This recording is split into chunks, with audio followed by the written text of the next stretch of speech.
I swear that I learn as much from the new teachers as they learn from me. Right. Our job as the mentors and me as the induction coordinator is to just make sure I'm pointing them in the right direction. And then they have all this energy and all this creative, knowledge that they brought from the universities that they're able to bring in and infuse in the culture of a school. Welcome to Learning Through Technology, a K-12 EdTech podcast proudly presented by STS Education. I'm Alex Inman, founder of Educational Collaborators. And I'm Bob Cerruti, founder of the EduTech Group. We're here to bring educators together, helping them unlock the full potential of learning through technology. Tune in every other week as we connect with education leaders and dive deep into topics that matter to you, delivering actionable ideas straight to your school. Welcome to the show. Hey everyone, Bob and I always try to do our best to make this tangible and useful for you in these episodes. If you're not already following us on LinkedIn, we have a relatively new page for Learning Through Technology podcast. That's the name of the page on LinkedIn. If you follow that page, you're going to get a lot of the content from our thought leadership newsletter, which includes like a little bit of background, some additional resources from the folks who are on the podcast, as well as like, what can I do now? Opportunities to sort of put what we talk about in the podcast right into practice right away in your school or district. So if you haven't already, join us and subscribe or follow our page on LinkedIn. You know, Bob, I'm excited about our guest today. So Mark Urwick, who we brought on to kind of talk about technology integrated in education, we found out that he was also the leader of the new teacher orientation or new teacher training for their district. And as we looked into it a little bit, this looks really fascinating. So I have a lot of questions to ask about that. Alex, I'm shocked that you have a lot of questions to ask our guest. It had me thinking as well. When I started in educational technology, I worked in private industry for years. One of the schools that I worked with early on had a new teacher orientation that lasted a day. And so I sat through the whole thing, and I didn't realize it at the time, but I'm shocked now and looking back at it that there was more time spent with the treasurer on how you get paid, and there was more time spent on how you make claims and benefits and take time off than there was about how to teach students, what tools we have available. And I'm not talking about, I go back to the times of, stone tablets. There was technology back then, 20 years ago, 18 years ago. So I'm really excited to learn about a structured program that goes over a period of time for these teachers and the work that Mark has done with them. Yeah. And if you're listening to this episode right around the time that we are releasing it, it's the beginning of the school year. It's new teacher time. And I think I'm kind of curious to know how many of our listeners had the experience like Bob described, which is very, very similar to what I had as well, or if it's more similar to what I believe we're going to learn a little bit more about that Mark is doing. So let's get into it. What do you say? Let's go. Hi, everyone. Welcome to another episode. We are excited again. We have another wonderful guest on the show today. Mark Urwick is a social studies teacher at R.J. Frank Academy of Marine Science and Engineering in Oxnard, California, whom Educational Collaborators and STS Education have all been working with for about a year on a really exciting STEM lab. But that's not why we brought Mark here. We brought Mark here because he is a spectacular, experienced user of technology in his classroom and his career of teaching. And we're very, very fortunate to have him on the show. Mark, welcome. Why, thank you. So I've been teaching in the Oxnard Elementary School District for since 2001. And there's a little bit more. I'm going to ask about this a little bit later on in the show, but you're also are you the district leader or coordinator for new teacher training? It's called induction. So yes, I'm the induction coordinator for the Oxnard School District, and I work with the Ventura County Office of Education.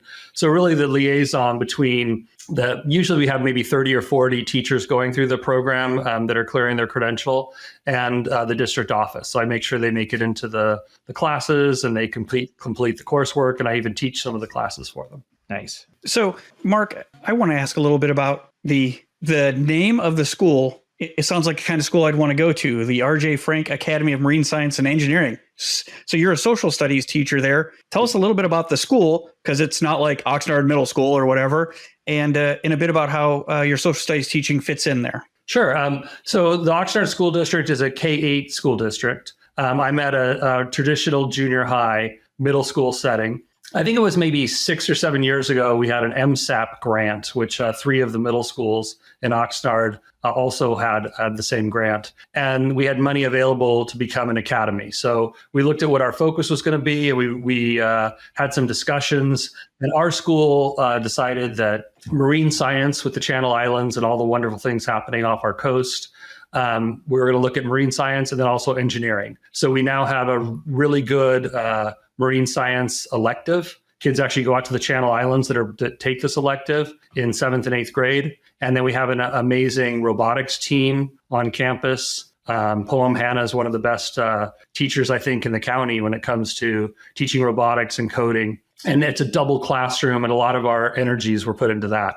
And then we also have, you probably heard of this before, but we have a really good STEAM lab that's being used by especially 6th grade. So the STEAM lab gives kids an opportunity to do 3D printing. All of that was created through the MSAP grant. So it took about 3 years to get everything up and running, kind of change the culture of the school. And I even got to go to Harvard twice for a week during the summer, which was amazing through Project Zero. And we took a number of teacher leaders out to do this. And this is when I was a teacher on special assignment. So it's an amazing school with the electives that we offer.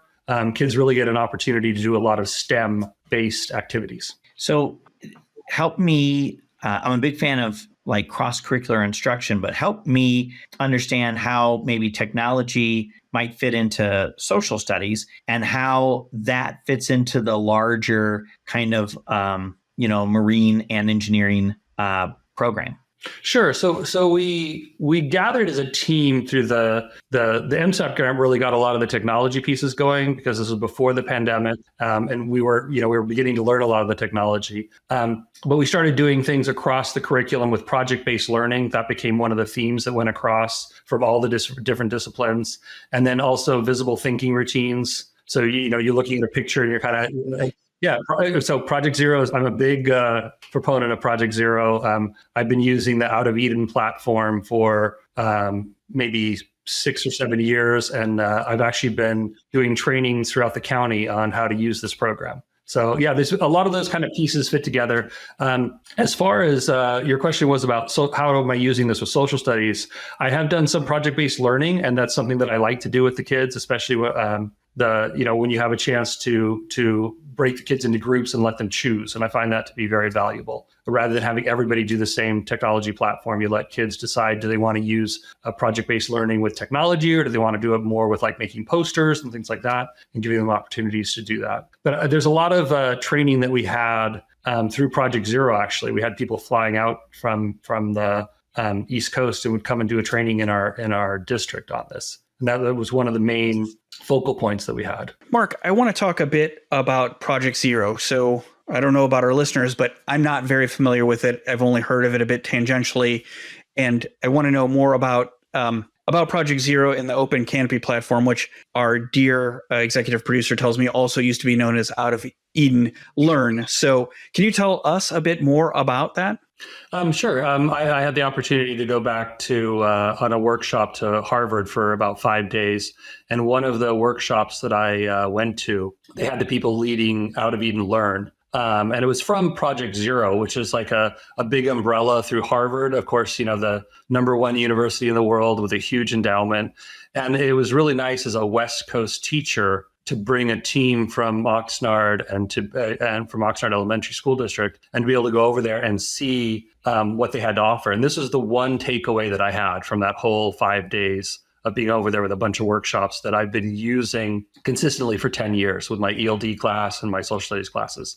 But real quick, Out of Eden Learn it's an opportunity for students to engage with other students around the world. I think they have 70 countries. I looked it up. There were 70,000 students that have participated, and they follow a award-winning New York Times journalist, Paul Solopek, as he walks from East Africa, following the course of human migration all the way down to the tip of Argentina. So that's a really cool platform that I never heard about, and now I'm addicted to. I really love many of the elements of it. Again, you're looking at East Africa, and he follows it all the way through China, all the way into, I think right now he's in China, heading into Russia, but he talks about traveling through Turkey and Syria and all the different countries he's traveled to. And we're interacting with him in our groups. How do students use that platform? Like, what are they doing on that platform as they're interacting with?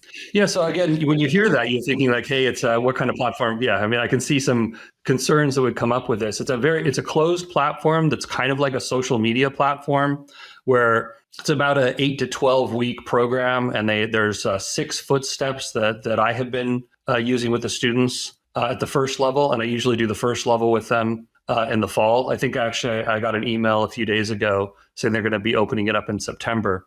But what they do is they start off by creating an avatar in footstep 1, right? They create an avatar and they come up with a name, and it looks a little like a Facebook style platform.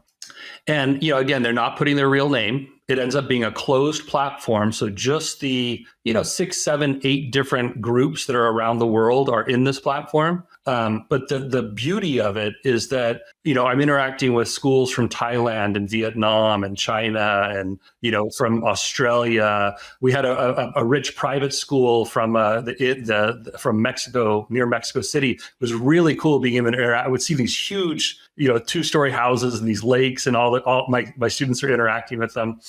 We even had a school from Jordan. And I remember one of the students commenting on, it's not all just tents and camels here. And the kids start talking about video games and realizing they have so much in common. So they're interacting with kids at the same grade level. And the Out of Eden team, I usually work with a lady named Shea, who's been really helpful, and she led the workshop 10 years ago, and I've stayed in touch with her. But you're interacting with kids at the same age level. So I'm working with 7th graders, so I'll have maybe 5th grade to 8th grade. It'll be in a similar grade range. Most of them are 6th and 7th graders that I'm working with all around with these maybe 10 walking groups. So they set off the first footstep where they create their avatar, they come up with a name. I usually tell them a color, an adjective, an animal, like pink fluffy unicorn or whatever, bouncy kangaroo. And they come up with really, sometimes they're McDonald's French fries. They come pink up with fluffy unicorn, ironically, is Bob's online profile name. So that's great. Yeah. So I mean, that's kind of how it starts. And then there's 5 more footsteps to go with it. And you interact with each other the whole way, where you start off with something that you do, like you watch a video or you learn about Paul and where he is and questions, and then you post something up there and then you react to that. And it's in a safe environment. Yeah, that's great. That's great. So, and I think I can intuit some of this from your description, but to hear a little more explicitly, I know one of the sort of core principles of Project Zero is making learning visible, right? And so how has your experience, let's go beyond the platform even, how has your experience with Project Zero and making learning visible impacted your courses and your thinking routines, particularly like in your ELD classes? So yeah, especially at ELD, I actually wrote up all my standards in ELD and then took the Out of Eden Learn. And it's now called Open Canopy. They just changed the name a few months ago. And I actually went through and say, here's the listening, here's the speaking, here's the reading, here's the writing. And then there are some pieces on the ELD standards that deal with interacting in a digital format and, all those different aspects. But the one thing they really emphasize is slowing down and looking deeper, like you say with visible thinking routines. So in footstep 2, they do a neighborhood map where you actually draw a picture of your neighborhood without putting down your actual address and things like that, obviously. But you're drawing your neighborhood and kind of talking about the different areas in your neighborhood. And, this is something I even did through the writing project in the Southwest Writing Project. You do something where you draw your neighborhood and you tell stories about your neighborhood that are on the map and you write about those stories. But the kids then could see a map like, hey, this kid lives next to a mosque or a temple or the jungle or places that most of our students are not living next to. And they're telling stories about a dog crashing through the garden and ruining the garden. And they're writing some story about what happened in their neighborhood. But especially with Footstep 3, where you go out and take a picture and upload it. So they want you to look up at something that you normally don't look up at. It could be a street light or the stars or, one of the rockets that we fly from California that, often, that's kids from the Philippines don't see that as much as we do out here by Vandenberg Air Force Base. Or it could be looking down where you've never really noticed the weird tile thing that's in your mom's kitchen that has this intricate pattern that so that the kids are looking for detail. they're observing the detail and then they're sharing that detail in a digital platform with each other and then learning how to comment appropriately. And they even give them like very specific sentence frames. My ELD kids really use these on how to respond academically to kids in other countries about things that they're posting. Mark, you've been doing this for 10 years now. How did you get started in it? And how can teachers who have heard you, talk about the great results from it, how can they get started with this platform? Well, I know that people can go online and just basically Google Out of Eden Learn, or the new name, the Open Canopy, and they can find a bunch of resources there. I believe that Sophia is putting some links, so those will be available. There's a 9-page handbook that's pretty easy to find if you just look at it, and it's all in color, so it's easy to print out and share with other people if you want to have it in a print version. But it's pretty self-explanatory. They tell you what to do. They give examples of it. I'd be happy to work with any teachers that wanted to get in contact with me and share resources and things too. I have some items on Canvas that I can share with them. But it's a pretty open platform that you can look at. Again, this is all free. This is from Harvard, where they've spent the money to build this, and it's part of that Project Zero platform. And there's lots of other resources. But I think just Googling the Open Canopy and then looking at the resources and how to get started, there's some handouts on there. Awesome. Great. So I'm going to change gears a little bit here and move us into your background with ESL students and classes. And we've I don't think we've talked to anybody yet where we specifically talked about technology as it pertains to acquisition of language and how it can improve student language skills in that specific area. So can you tell us a bit about the benefits or just how you've seen technology evolve with ESL students and what it does to accelerate their acquisition? So I've been an ELD teacher for probably the last 4 years. I've had one ELD class. And even though we really bring the classes together and say, here's the group, I'm going to be teaching kind of the middle level group of kids that have been, they're reading at a certain level. So I don't have, second grade all the way to, you're kind of targeting a certain level within ELD. But even though we do that, the kids have very different needs because you're looking at their listening, speaking, reading, and writing. And let's say I'm working on something with reading comprehension. And I have one kid that's feeling like this is too slow, and I have another kid that's feeling like it's too hard.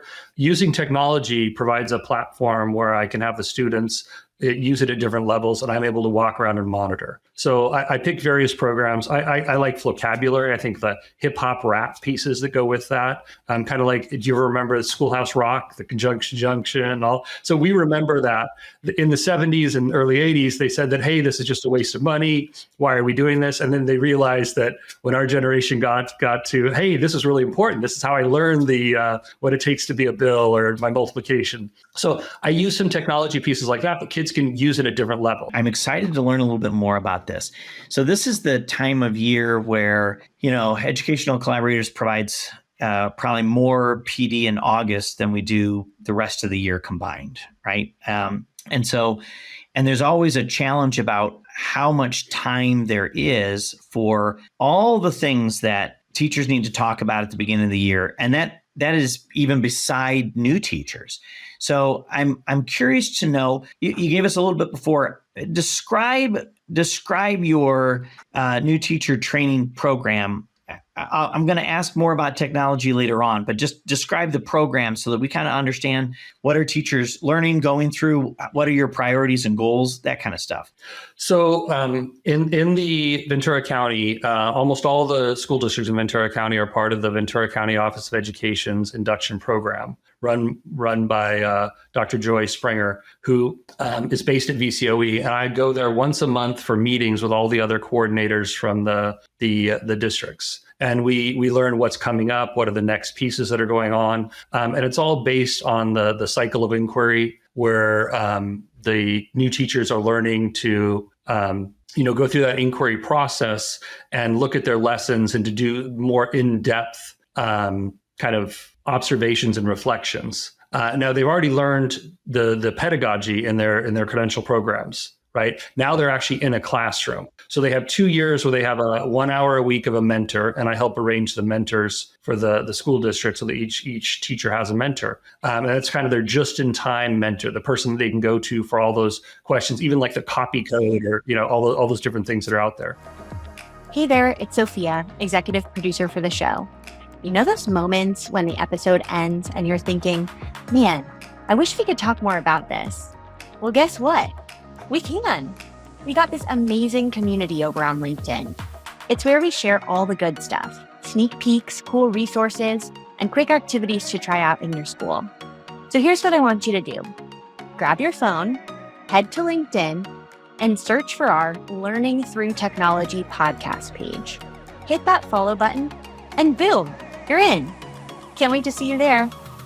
How long do they keep that mentor? So they keep the mentor for the 2 years. So I help them with the classes. I help them with the cycle of inquiry that they do on their portfolio. They turn in 2 portfolios or 2 the ILPs, we call them, individual learning plans, that are once each semester for 2 years.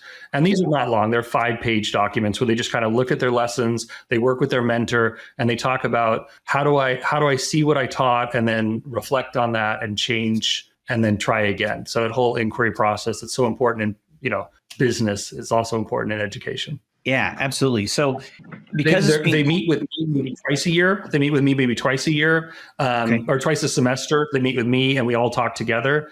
And we're doing this more in person and not through Zoom as much anymore, which is wonderful. But then I get to connect with them. And then they meet with their mentor once a week. Okay.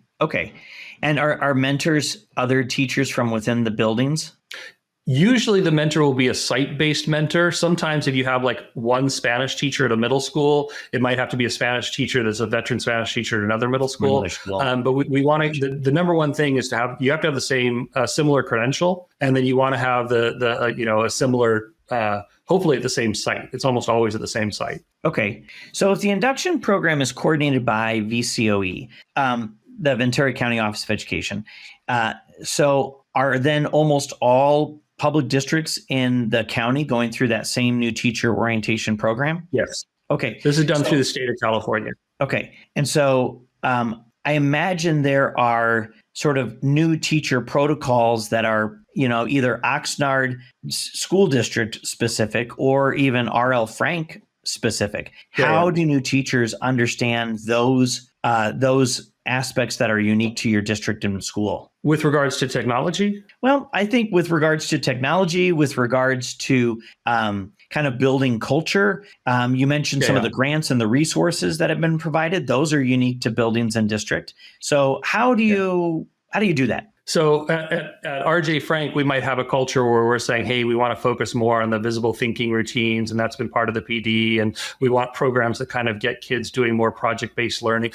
So if you have a focus for the school, and each school will have a slightly different focus, but there's also a district mission and vision that we go under. But each school has its own kind of unique culture as well. So with regards to the induction program, I find that a lot of the new teachers are coming with much better technology skills and aware of how to use like our learning management platform of Canvas, which we use in our district and we use through VCOE.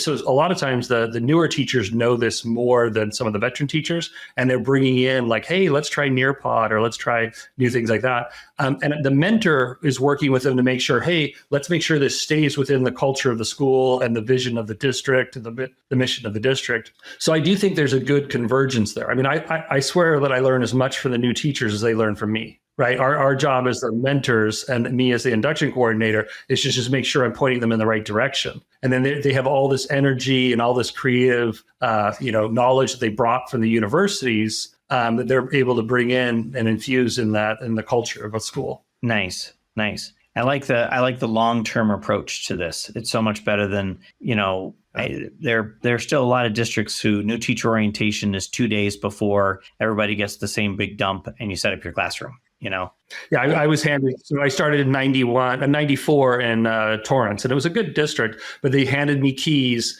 and they said, "Don't send kids to the office the first week." And I remember that. What I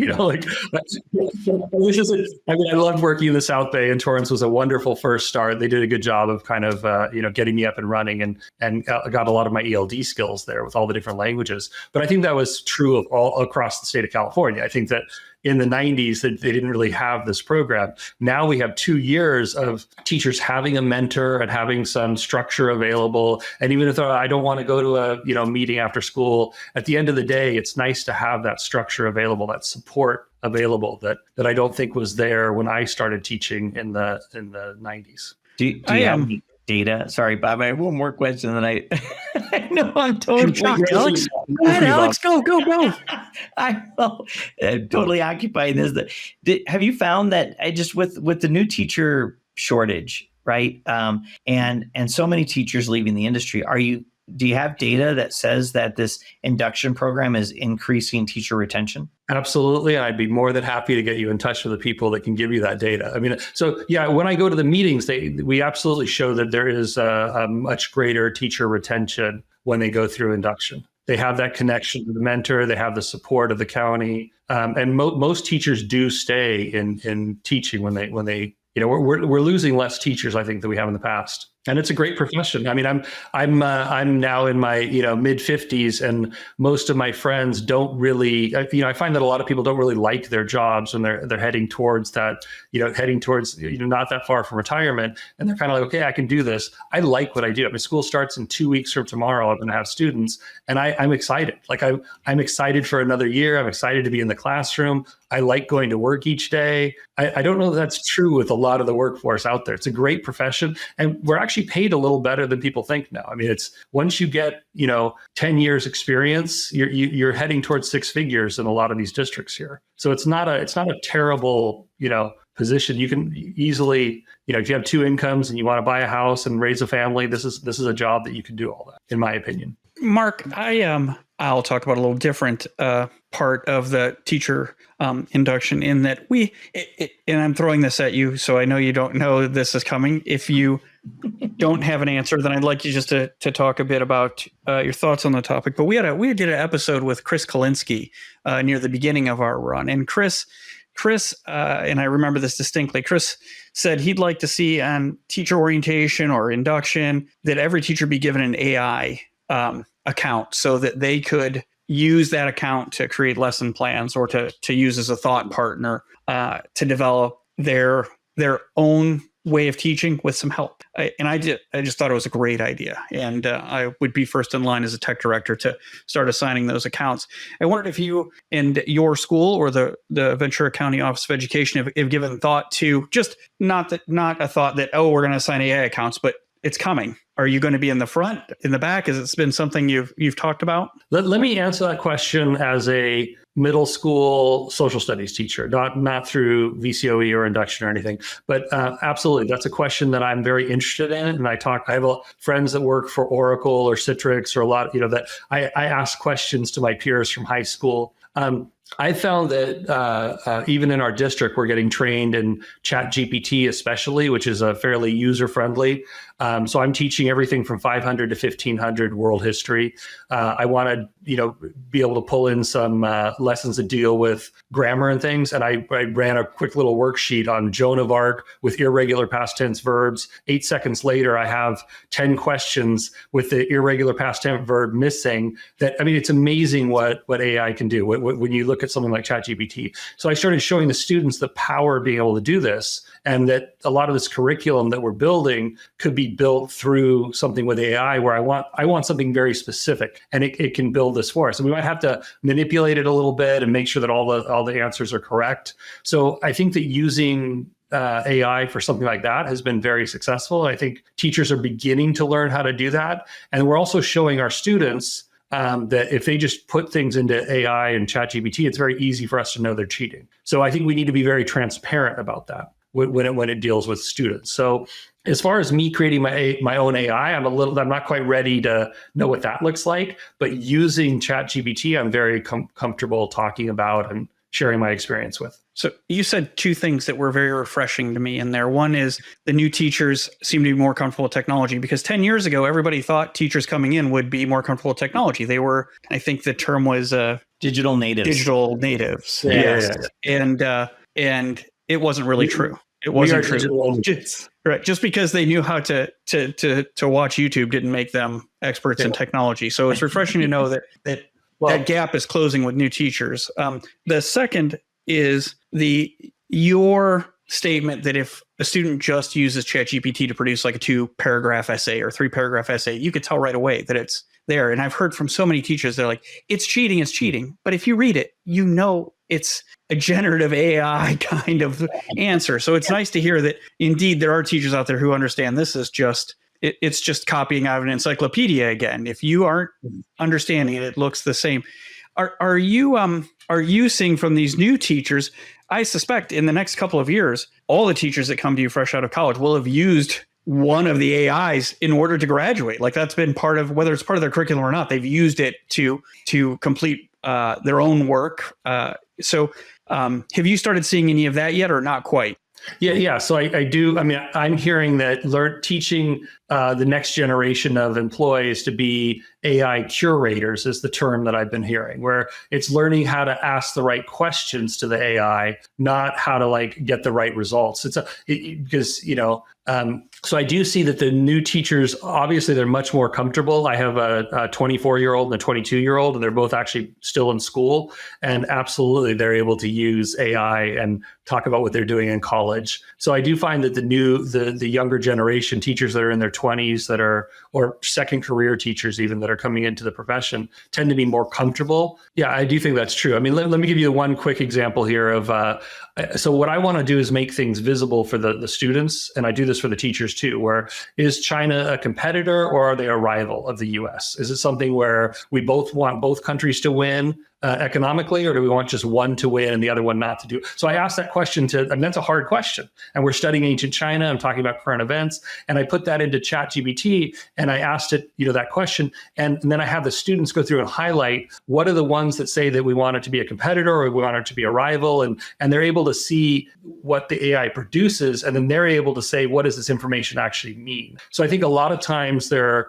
students or even teachers will just put something into AI. It'll spit something out that looks pretty, but you're not really understanding that whole process and what the product is. As a teacher, what challenges are you finding with integrating technology into the classroom? And well, so the kids in my district, we had an iPad. Now we're moving to a Chromebook, right? So the kids love to have this toy in front of them, and it's very easy for them to figure out how to get through the firewalls and play games. And I'm noticing the kids, like it looks like everyone's paying attention, but this one student in the back, I'm noticing that they're actually on Roblox or whatever. They found some way to get into playing Minecraft in the back of the class, and that's frustrating. So I think that being able to empower people to have their own devices and to get onto the internet and start exploring, but when they wander off, like we might do on this podcast, and how do you get the person to go back to, get them centered? You guys see this all the time, right? So I think that's really hard. I also do think that we spend too much time sometimes on technology as the answer to everything. And sometimes it's good for kids to get out a piece of paper and pencil. I started drawing maps of medieval manners because I saw another teacher doing it. And I'm like, hey, that's much better than the digital lesson I had. And it was one of the best lessons I had where, how does it deal with field rotation and where people live and the whole social structure of feudalism, and drawing it on a piece of paper and coloring it in and following directions. And then nobody was complaining about their pencil running out of power or their paper turning off, or, a lot of it is like making sure the iPads are charged, or the Chromebooks, we're moving to Chromebooks, are charged. That becomes hard. They break them. So I think that's one of the pieces out there, is that kids already have so much technology, and do I want to just give them too much more? Sort of what power do you have over choices in that? And then how do you solve some of those challenges with regards to too much tech or tech for distractions? What you're a well-seasoned teacher, what advice do you give those folks who they may know how to use it in their lesson design, but there's a classroom management question about this as well? Yeah. I do think everything in moderation. I think it's one of those things where you want to have the kids, working on paper maps and then working on, maybe their end puzzle or their Quizlet, assignment, and kind of mixing things up for students. It is a little too easy as a teacher to just assign things to kids, and then you walk around the room and watch them do it. You're like, well, what a great lesson I had. I'm such a good teacher. The kids need direct instruction. Kids need to be able to learn from the teacher and with the teacher. And I do think, there's a a little bit of a rabbit hole. If you're just giving too much technology, then kids are just glued to the screen all the time. That's not necessarily healthy. So I do think you just kind of mix things up. Maybe Monday's the day where we're doing a lot of electronic journalism and creating blogs, or, doing your PowerPoint or Google Slides or whatever you're doing. And then you kind of mix it up throughout the day. And kids also, their attention span is not, you're not doing projects where you're doing the same thing for 50 minutes. You might do 15 minutes of this and 15 minutes of that. And they're learning with 3 or 4 screens, and they're very good at multitasking now. Yeah. And I'm glad to hear you say, kind of come back to the whole project piece, because in my teaching, I found that the most, I spent 22 years as a tech director, but technology for technology's sake is just bad education, right? And we're in educational technology, not in technology, right? And and I found that if you gave students meaningful, authentic projects with voice and choice, the technology sort of found its way in, right? And yeah, we needed to do some orientation around that, and we did have a technology scope and sequence. So there were some key sort of technology literacies we were supposed to teach throughout the year, and I could find projects that made it better. But I found that their distraction and the quality use of technology, distractions went down and quality use went up if they had something meaningful to do, as part of that. Let me give you one good example that actually Sophia Gaines helped me with was, so in ELD, we have a curriculum and we follow a necessarily a curriculum out there. And I gave you some examples with ELD of other programs that I used to kind of pre-teach or reteach some of the things that we're looking at. But I also really think technology, and I think this is one of the areas where teachers need more support on how to do this, but you can give them something like Code Combat, which is a little bit of a complicated program that we use where the kids are, moving a character around and they're coding to move a character around through a map, and they're going through different levels, and it's a gamification of it, right? I know you know this, but it's like what I did with the students was I said, hey, this is what I want everybody to do, levels 1 through 5. If you get to level 20, here's the rewards. So I'm going to give you this open-ended opportunity to do more than I'm asking. And I think a lot of students see that I have, 20 minutes of homework, or I have something, and they're doing the minimum they need to do to placate the teacher and show their parent that on Canvas, all the assignments are done.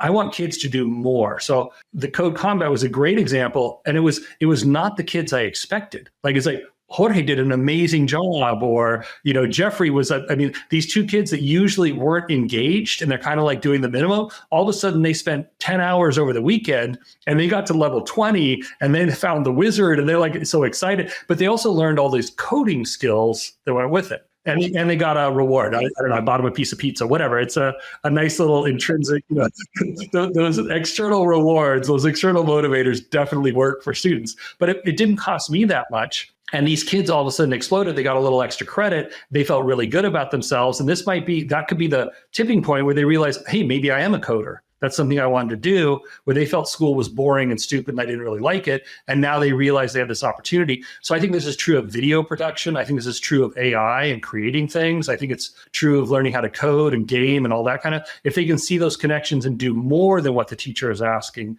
not the minimum that the teacher is asking. And technology can do that better than just pen and paper, I think. So, Mark, we have some short form questions that we look for just to wrap up our time together and to leave our audience with some things to think about. So I get to go first because Alex talks too much when he's interviewing. So yeah, you think that's a joke. We have not had somebody so prepared, though, for this first question that we ask everybody, is you. What advice would you give to other educators who want to boost learning in their classroom? How best could they use technology to make the needle move? So are you looking at new teachers, veteran teachers, and all together? Well, I think both ways, because as you said, you could spend decades in the classroom, but there is, the technology environment evolves constantly. So you could have a 20-year veteran come in and say, what can I do differently? Or a new teacher. we tend to be a lot of different islands. So let's say there's, 50 teachers in my school, and, I have 4 or 5 that are in my same department, right? So instead of just me trying to do what I can do in my classroom and keep reinventing the wheel here and trying to figure things out, go and see what's working in other classrooms. Share with teachers. We have a lot of PLCs, professional learning communities in our district. And I think that's something good that I know a lot of other districts that are doing this, but I think the Oxnard School District is doing an excellent job of this, where they're bringing us together. And I'm saying, hey, getting the kids to write an introductory paragraph, this is what's working for me. Or when I'm trying to work on kids finding their voice, this is what's working for me. Or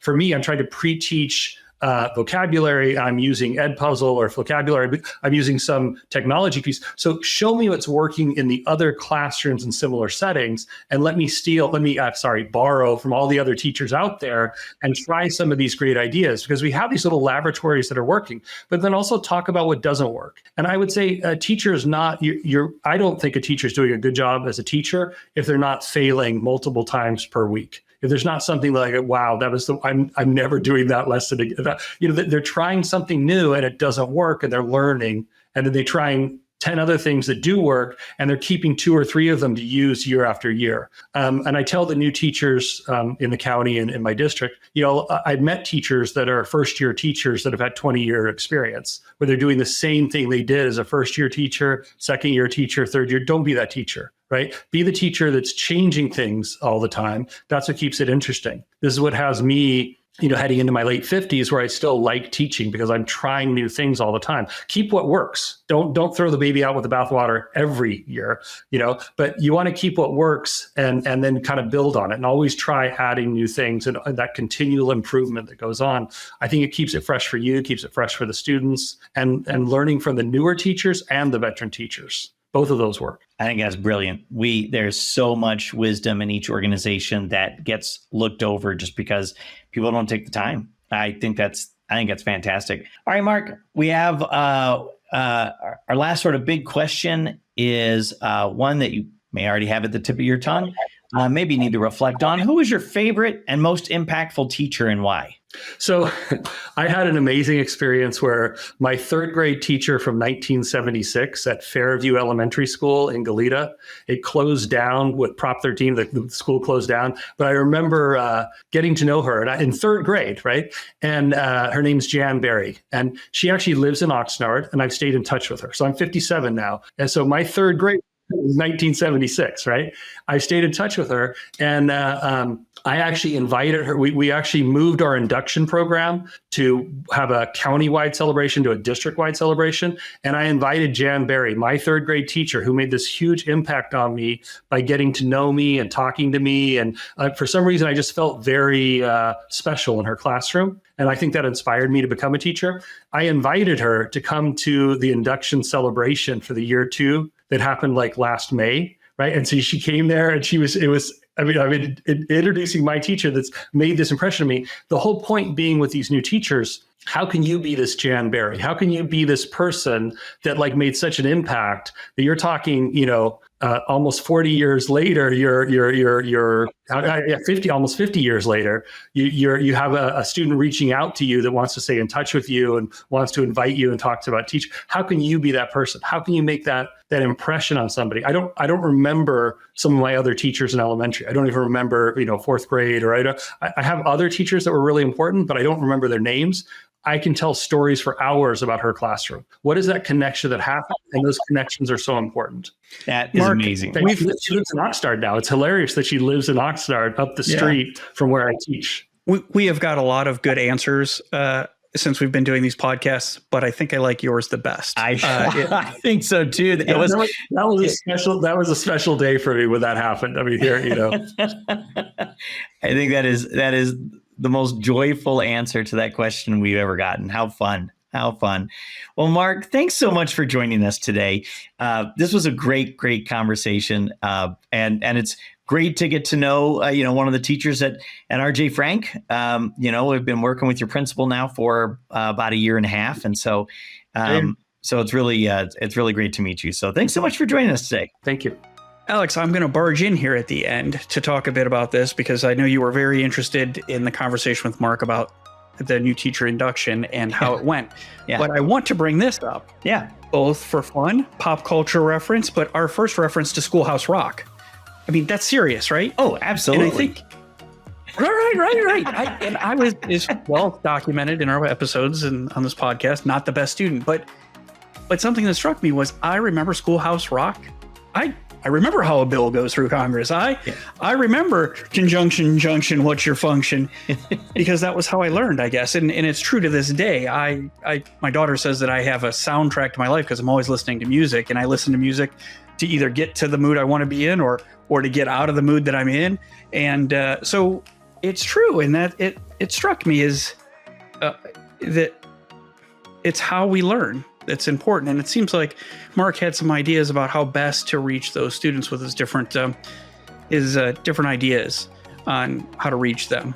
Yeah, I agree. I was excited to learn that they were doing work with Project Zero out of Harvard. It's a great program, and it just gives teachers a lot of tools similar to, we had John Cripple on the show and he told us about edu protocols, right? That's in an even more sort of tangible, sort of practical sort of strategy. But this notion of giving students, different ways to demonstrate their knowledge and make their learning visible is pedagogy driving the use of technology rather than technology driving pedagogy, right? And I like that orientation in what he gave us. And I think Oxnard is very, very fortunate to have somebody like Mark leading their new teacher orientation, which I know I totally took up too much time with, but I was just so fascinated with the depth of that program and the opportunity to integrate culture into that. I just thought it was fun. It was. All right, Bob. Well, thanks for joining us on this episode. Again, if you guys are interested in learning more about this, please go to stsed.com/podcast and you can sign up for our newsletter if you'd like there. Have a great day.